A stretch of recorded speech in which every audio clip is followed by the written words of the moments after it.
오늘 말씀의 제목은 욥과 시인이 노래하는 복된 자라는 제목으로 하나님의 말씀의 은혜를 나누겠습니다. 여러분 혹시 아내와 남편을 행복하게 하는 방법, 비교라는 이러한 글을 보신 적 있습니까? 먼저 이 아내를 행복하게 하는 방법이 있다고 합니다. 첫 번째로 안아준다. 두 번째로 뽀뽀한다. 세 번째로 아이와 놀아준다. 네 번째로 요리한다. 다섯 번째로 청소한다. 여섯 번째로 처가에 잘 간다. 일곱 번째로 같이 쇼핑한다. 아주 오랫동안. 네, 그리고 8번 빨래를 해준다. 9번 함께 여행을 한다. 10번 일찍 귀가한다. 11번 사랑을 속삭인다. 12번 연락을 자주 한다. 13번 결혼기념일을 잘 챙긴다. 그리고 14번 어깨를 주물러준다. 15번 아내의 고민을 들어준다. 그리고 다 읽지 못했지만 985가지의 나머지가 밑에 쫙 있습니다. 리스트가 한 1000가지 정도 됩니다. 자, 생략을 하고요. 그렇다면 이번에 남편을 행복하게 하는 방법이라고 합니다. 자, 첫 번째, 먹인다. 두 번째, 재운다. 세 번째, 제일 중요합니다. 가만히 둔다. 네. 여기까지만 하면 끝이라고 합니다. 남편을 행복하게 하는 방법, 참 재밌는 농담인 것 같습니다. 행복은 이 시대를 사는 사람들에게는 참 중요한 주제입니다. 사실 물질적으로 굉장히 풍요한 시대를 우리가 살고 있지 않습니까? 그러면서 끊임없이 다른 사람과 사실 좀 비교하면서 그렇게 살아가는 경향이 참 많은 것 같습니다. 사실 그런 것을 부추기는 게 요즘은 SNS라고 해서 뭐 인스타그램, 페이스북 이런 것들이 있죠. 보면은 맨날 그거 들여다보면 무슨 사진이 있습니까? 맛있게 먹은 사진, 그리고 예쁜 옷 입은 사진, 또 좋은 집에서 사는 사진, 자동차 산 사진, 물건 산 거 이런 거 찍어서 올리고 뭔가 끊임없이 막 이야기를 하고 있습니다. 물론 사실 그렇게 하라고 만든 플랫폼이지만 사람들이 거기에 빠져들면서 거기에 많은 시간을 투자하면서 이제는 어떻게 되었을까요? 피로감을 호소한다고 합니다. 피로감. 저 사람들은 정말 행복하게 사는 것 같은데 나는 뭐지? 나는 왜 이렇지? 하는 그런 피로감이라고 합니다. 그러면서 이 SNS를 오래 하는 사람일수록 우울한 감정에 반대로 빠지는 사람이 많다고 하죠. 어떻게 보면 세상이 보여주고자 하는 그 행복이라는 주제를 사실 가장 알기 쉽게 노출하는 장소인 것 같습니다. 그런데 잘 아시겠지만 세상에서 말하는 행복의 기준과 믿음의 사람들이 말하는 행복의 기준이 다르죠. 성경이 말하고 있는 진짜 행복이 무엇일까? 우리 사실 이거를 한번 고민해 봤으면 좋겠습니다. 오늘 이 시간에는 구약과 우리 신약을 통해서 성경이 계속해서 말씀하고 있는 이 행복, 그러니까 복 있는 사람에 대해서 주목해보고 함께 말씀을 살펴보겠습니다. 여러분, 세상이 말하고 있는 대표적인 복들이 참 많이 있는데 참 다양하죠.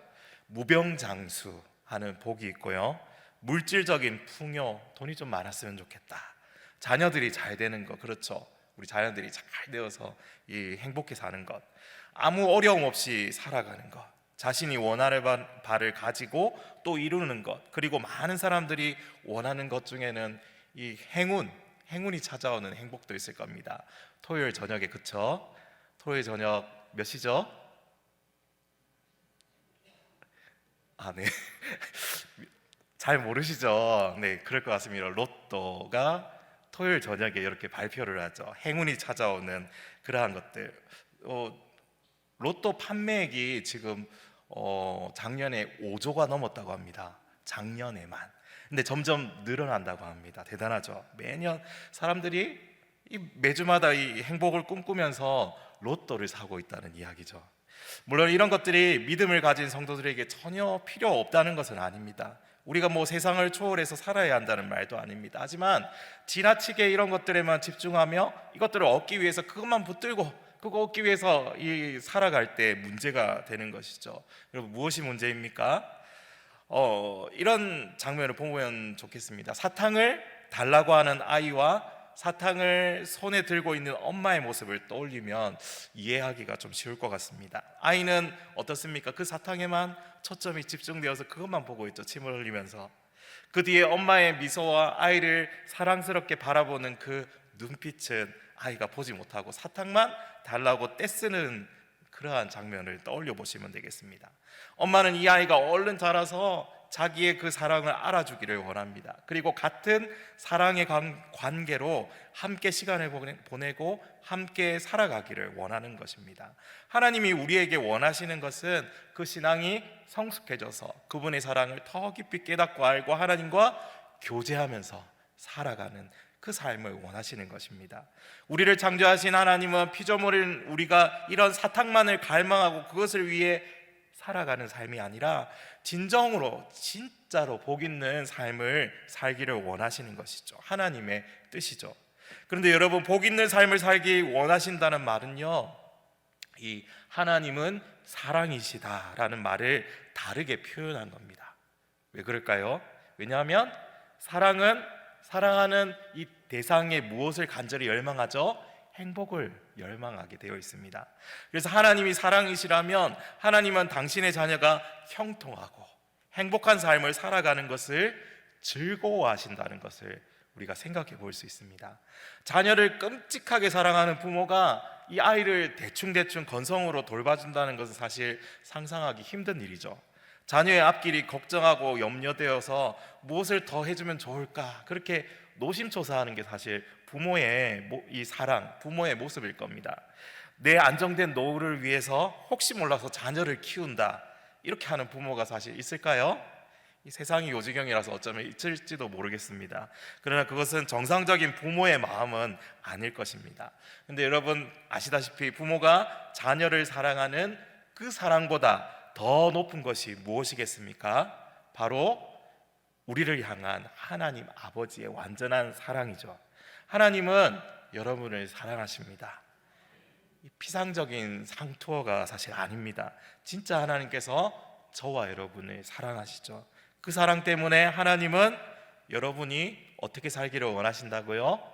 복된 자로 살기를 원하신다. 행복한 삶을 살기를 원하신다.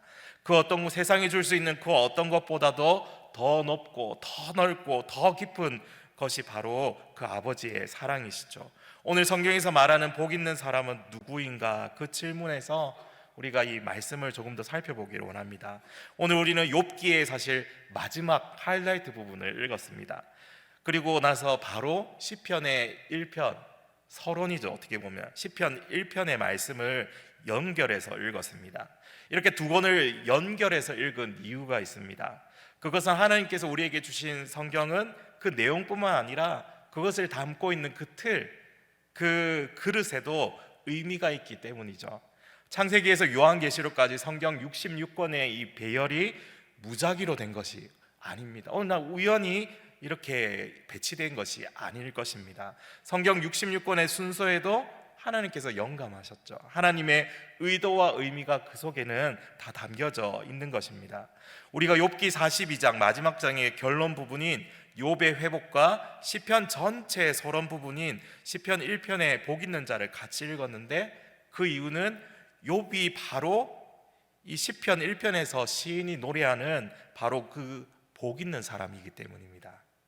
욥기 1장 1절 이하에 보면 욥은 순전하고 정직하여 악에서 떠났으며 여호와를 경외하던 사람이었습니다. 그리고 그의 앞에 고난이 찾아왔을 때에도 결코 어리석게 하나님을 원망하지 않았고 그의 믿음을 저버리지 않았습니다. 그리고 그는 고난을 겪었지만 결국 회복되고 또 온전히 치유되는 그 복을 받게 됩니다. 욥기 42장 7절에서 하나님께서 말씀하시기를 욥의 친구들은 옳지 않았고 욥의 말은 하나님께서 정당하다라고 평가해 주십니다. 하나님은 욥이 가진 신앙의 정당성을 입증해 주었습니다. 그리고 그 친구들에게 어떻게 하십니까? 욥이 지은 죄 때문이라고 얼른 회개하라고 매도했던 그 친구들에게 자신들의 잘못을 위하여 욥이 그들을 대신해서 하나님께 번제를 드리게 하라고 그렇게 해서 명령을 하십니다. 그래서 자신들을 위해 욥이 기도해주면 하나님께서 기쁘게 받으셔서 그들이 했던 어리석은 말들을 갚지 않으시겠다고 그렇게 약속하셨죠. 그리고 오늘 읽은 부분이 바로 회복의 복을 받는 이 욥의 모습이었습니다. 우리 10절 말씀입니다. 욥이 그의 친구들을 위하여 기도할 때 여호와께서 욥의 곤경을 돌이키시고 여호와께서 욥에게 이전 모든 소유보다 갑절이나 욥은 이전에 소유했던 것보다 2배나 많은 보상을 받았고 또 많은 자녀들을 다시 주셨습니다. 세상에 얘네들보다 예쁜 이 애들은 없을 거야, 예쁜 딸들은 없을 거야 라고 평가될 정도로 세 명의 예쁜 딸들을 주셨고 그 후에 140년을 더 살면서 4대 손자까지 그렇게 보는 장수의 축복을 누리게 하시고 그를 나중에 이제 데려가셨죠. 이렇게 욥기 42장이 마치고 곧이어 시편 1편이 바로 나오게 됩니다. 시편 1편의 시인이 노래하는 복된 자가 누구입니까? 복 있는 자는 주야로 말씀을 즐거워하고 묵상하고 지키는 사람이라 합니다. 가뭄에도 시들지 않는 신앙의 깊은 뿌리를 가지고 있는 사람이고 악인의 꾀와 그 길을 즐기지 않고 멀리하는 사람입니다. 그렇게 이 복된 자가 결국에는 시절마다 과실을 맺고 여호와께 인정을 받게 됩니다. 6절이죠. 욥기 42장 7절처럼 시편 1편 6절에서도 복 있는 자는 하나님의 인정을 받는 자입니다. 대저 의인의 길은 하나님께서 인정하신다라고 말씀하셨죠. 사랑하는 성도 여러분, 잃었던 자녀들과 재산을 회복시켜 주시고 또 그것을 2배나 3배로 주시는 것은 하나님께서 하실 일입니다. 하나님의 주권에 속한 일이죠. 반면에 우리가 진정 신경 쓰고 주목해야 할 것은 욥기와 시편이 가르쳐주는 것과 같이 신실하게 하나님을 섬기는 사람이 우리가 되어야 한다는 것입니다.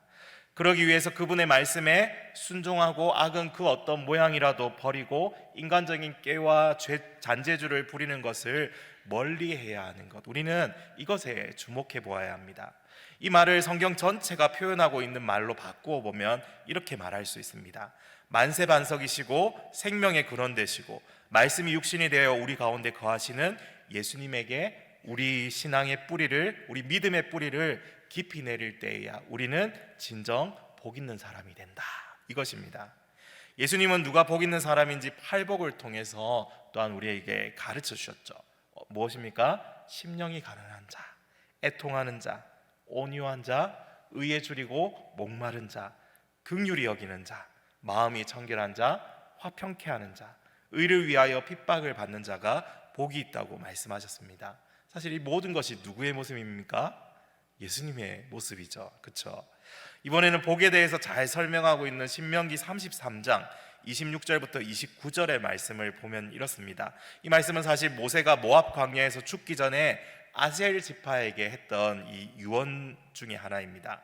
우리 26절부터 보면요, 여수르니여 하나님 같은 이가 없도다. 그가 너를 도우시려고 하늘을 타고 궁창에서 위엄을 나타내시는도다. 27절 함께 읽습니다. 영원하신 하나님이 내 처소가 되시니 그의 영원하신 팔이 내 아래에 있도다. 그가 내 앞에서 대적을 쫓으시며 멸하라 하시도다. 28절 29절 이스라엘이 안전히 거하며 야곱의 샘은 곡식과 새 포도주의 땅에 홀로 있나니 곧 그의 하늘이 이슬을 내리는 곳에로다. 이스라엘이여 너는 행복한 사람이로다. 여호와의 구원을 너같이 얻은 백성이 누구냐? 그는 너를 돕는 방패시요 내 영광의 칼이시로다. 내 대적이 내게 복종하리니 내가 그들의 높은 것을 밟으리로다.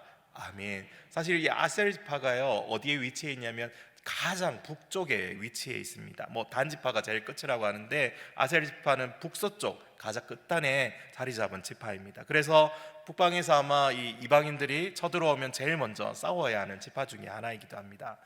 여수르니여 하나님 같은 이가 없도다. 이 여수르는 이스라엘의 별명으로 정직한 자, 아니면 율법의 백성이라는 뜻을 가지고 있습니다. 여호와는 여수른을 도우시려고 하늘을 타시고 궁창 위에서 위엄을 나타내십니다. 여수른을 위해서 하늘에서 보고 계시다가 마치 군대의 그 5분 대기조처럼 즉각적으로 역사하는 이 전쟁에 능하신 하나님의 모습을 나타내고 있죠. 그리고 약속의 땅 가나안에 들어갈 이스라엘에게는 이 정적인 하나님이 아니라 이런 동적이고 힘 있는 하나님이 필요할 것입니다. 이 하나님의 영원한 팔이 이스라엘에게 있을 것이라 모세는 예언하고 있습니다. 하늘에 이슬을 내리시는 하나님이 함께 하시기에 야곱의 샘은 곡식과 새 포도주의 땅에서 안전할 수 있다라고 그렇게 예언을 했던 것이죠. 그런 하나님이 계시기에 29절에서 아까 읽었던 29절에서 모세는 이렇게 말하죠. 이스라엘이여 너는 행복한 자로다. 행복한 사람이로다. 그런데 여기서 행복한 자를 외우실 필요는 없지만 히브리어로 에세르라고 그렇게 발음합니다. 그런데 여기서 행복한 이 자 했는데 이스라엘이여 너는 행복한 사람이로다 이 말씀하면서 그 뒤에 이렇게 덧붙이죠. 누가 이스라엘 같을 수 있겠는가? 누가 이스라엘 같겠는가? 여러분 이 질문의 정답을 아시죠? 아무도 없다입니다. 누가 이스라엘과 같을 것인가? 행복한 자가 아무도 그 외에는 없다. 이스라엘 백성처럼 행복한 사람은 아무도 있을 수 없다. 왜냐하면 하나님께서 함께 하시는 백성 이스라엘, 하나님께서 도우시는 이 이스라엘은 행복자라고 불릴 수 있는 복된 존재가 되었기 때문입니다. 이스라엘과 같이 구원을 얻은 백성은 세상 어디에도 없었습니다. 이 모든 것은 이스라엘이 잘났거나 그들이 가진 어떤 의로움, 어떤 장점, 그들이 율법을 지켜서 그런 것이 아니라 바로 이 율법의 백성 이스라엘 가운데 하나님이 함께 하셨기 때문이죠. 하나님께서 그 가운데 있었기 때문에. 또 시편 146편 5절에 야곱의 하나님으로 자기 도움을 삼으며 여호와 자기 하나님에게 그 소망을 두는 자는 복이 있도다. 여기도 그 에세르라는 단어가 나옵니다. 복이 있도다. 잠언 8장 32절에도 아들아 내 도를 지키는 자가 복이 있도다. 역시 에세르가 있다라고 말씀합니다.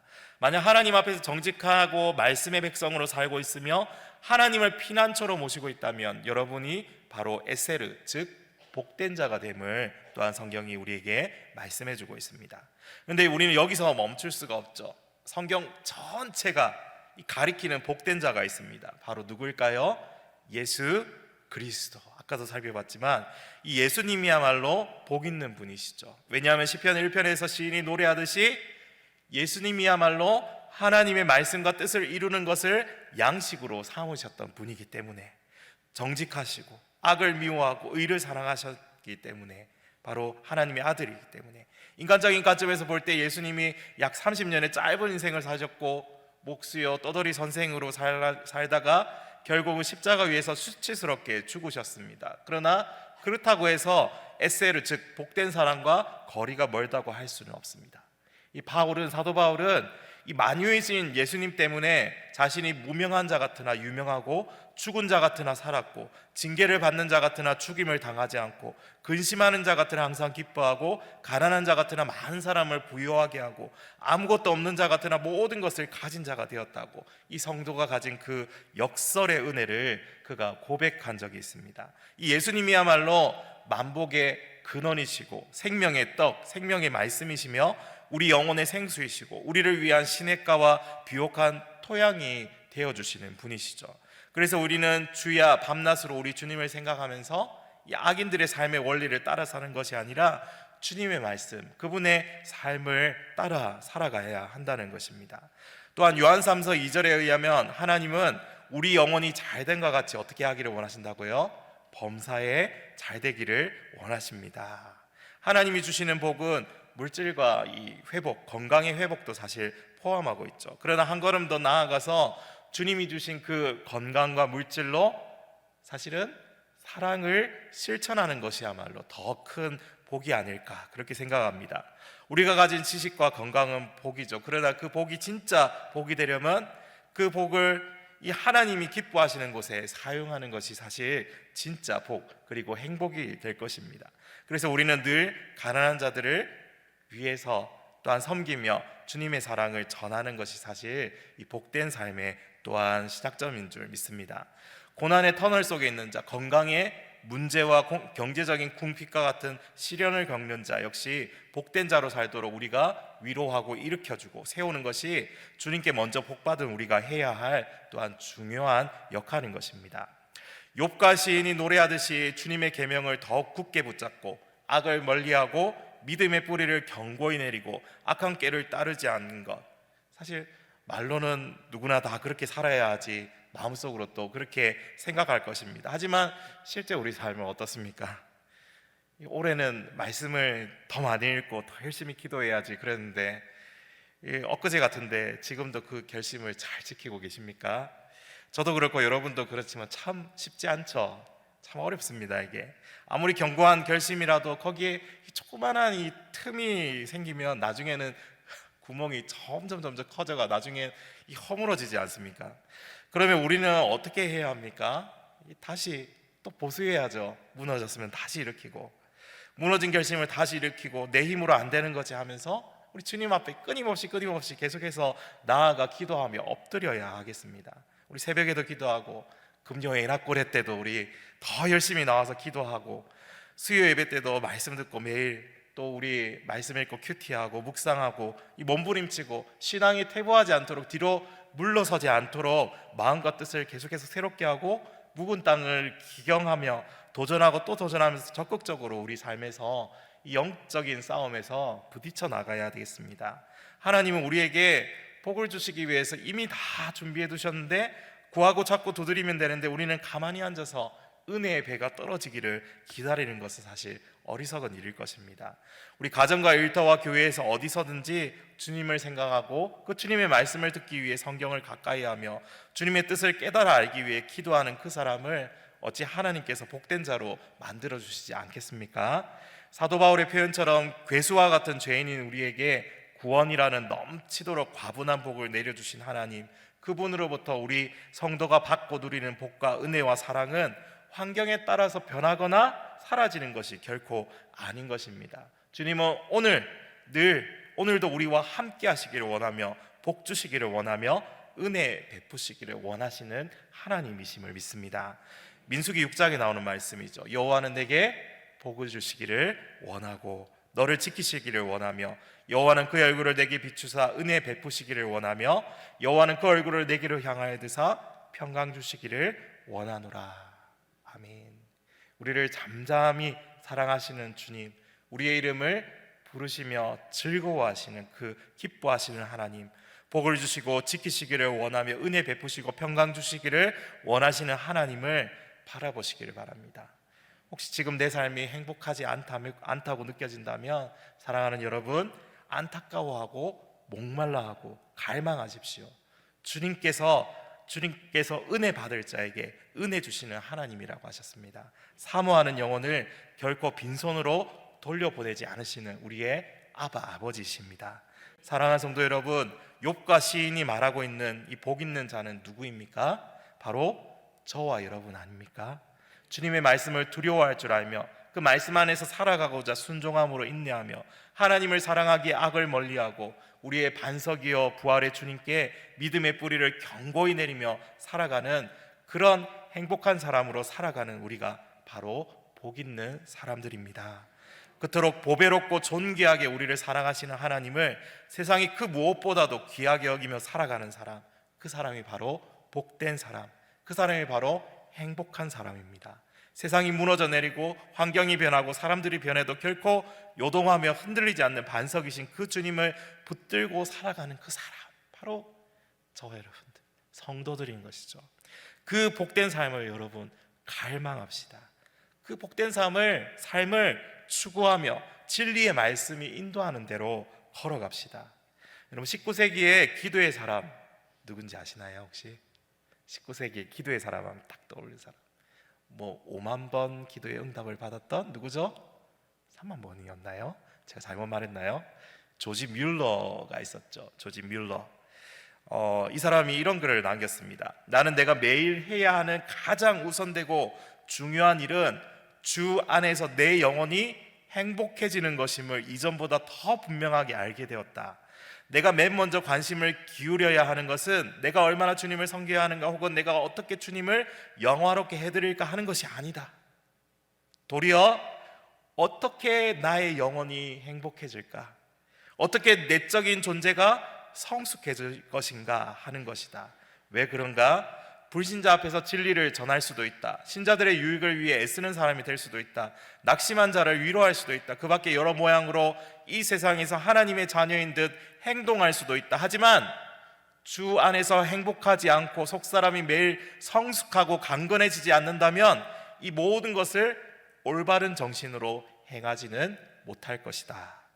지난 10년 동안 아침에 옷을 갈아입은 후 기도하는 것이 내 습관이었다. 그런데 이제야 나는 내가 했어야 할 가장 중요한 것은 하나님의 말씀을 읽고 그것을 묵상하는 것임을 알았다.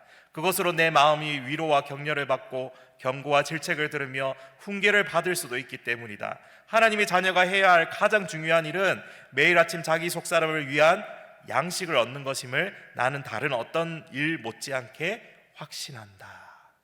조지 뮬러는 자기 속사람을 위해서 매일 복된 자리로 나아갔습니다. 그것을 가장 우선순위에 두었고 주님 안에서 어떻게 되기 위해서?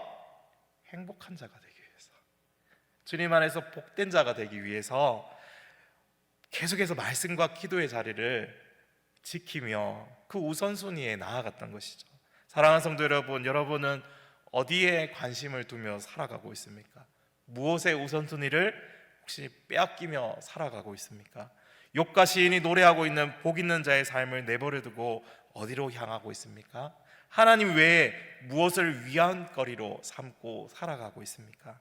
하나님, 우리가 아침에 눈을 뜨고 일어날 때부터 계속해서 우리를 만나시기를 원하시고 우리와 함께 하시기를 원하시고 복된 자의 삶으로 나오라고 계속해서 우리를 초청하십니다. 욥과 시인과 수많은 이 신앙의 인물들과 궁극적으로 예수님께서 보여주신 복 있는 사람의 삶을 살아가고자 몸부림칠 수 있는 저와 여러분 되기를 지금도 간절히 원하고 계시는 것입니다. 우리는 생명과 경건에 속한 모든 것을 이미 예수님 안에서 받고 복된 자가 되었다는 것을 깨달읍시다. 하나님이 주신 그 복의 깊이, 높이, 넓이, 길이를 깨달읍시다. 그리고 누립시다. 그리고 전합시다. 다시 한번 복의 통로로 살아가는 우리 모두가 되기를 소원합니다. 우리 다시 한번 결단하고 결심합니다. 오늘부터 복된 자로 살아가기로, 눈을 떠서 제일 먼저 우선순위를 우리 주님께 두고 살아가기를, 기도와 말씀으로 속사람이 강건하게 되고 성숙해지도록 몸부림치기로 결단하고 결심하는 우리 모두가 되기를 소원합니다. 그래서 매일 하나님을 기뻐하고 즐거워하는 삶, 예수님을 통해서 우리에게 복 주신 여호와를 기뻐함으로 하나님을 영화롭게 하는 삶으로 나아가시는 저와 여러분 다 되시기를 간절히 소망합니다. 우리 말씀을 기억하면서 이 시간 함께